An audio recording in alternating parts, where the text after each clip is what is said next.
promised, here I am with part 2 of my story, A Donkey's Tale.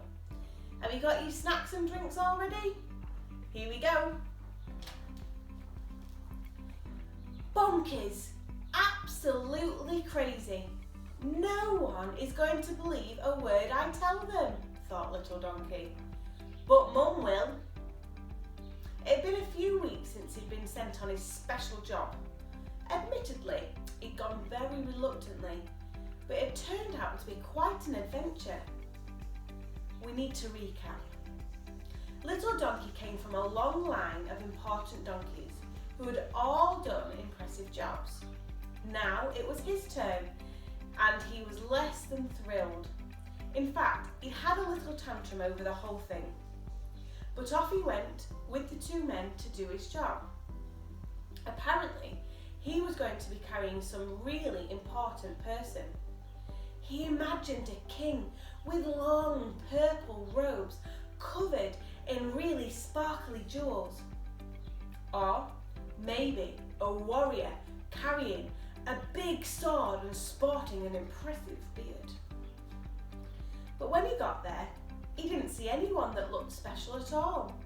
In fact, all the men in front of him looked positively dull, just plain and ordinary.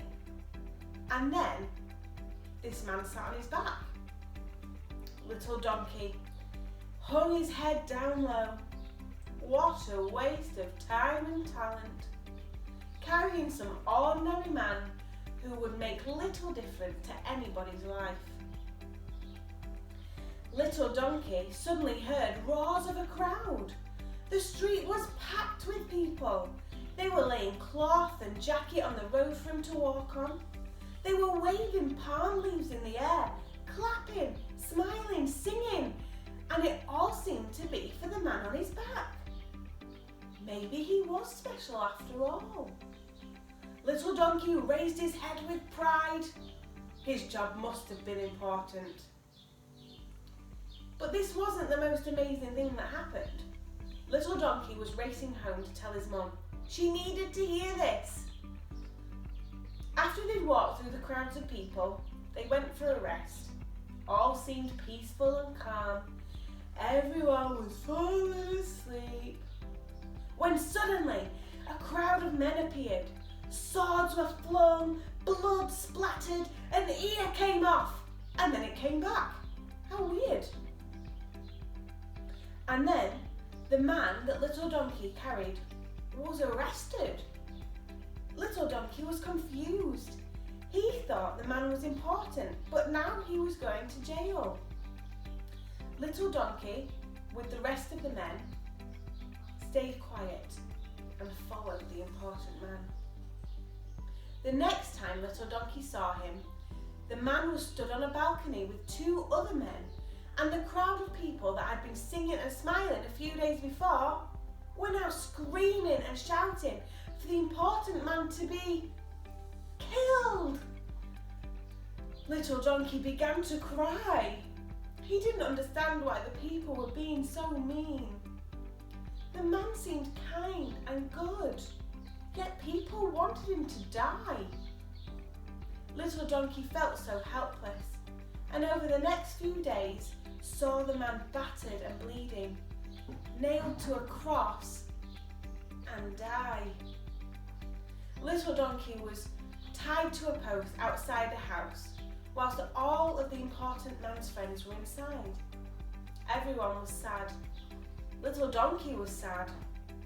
A few people came and went, some excitable women causing a kerfuffle. But Little Donkey still felt sad. Suddenly, there was lots of commotion inside the room. Gasps and laughter. The people filtered out of the room, and there he was, right before his eyes. The man he carried. The man he'd watched being killed.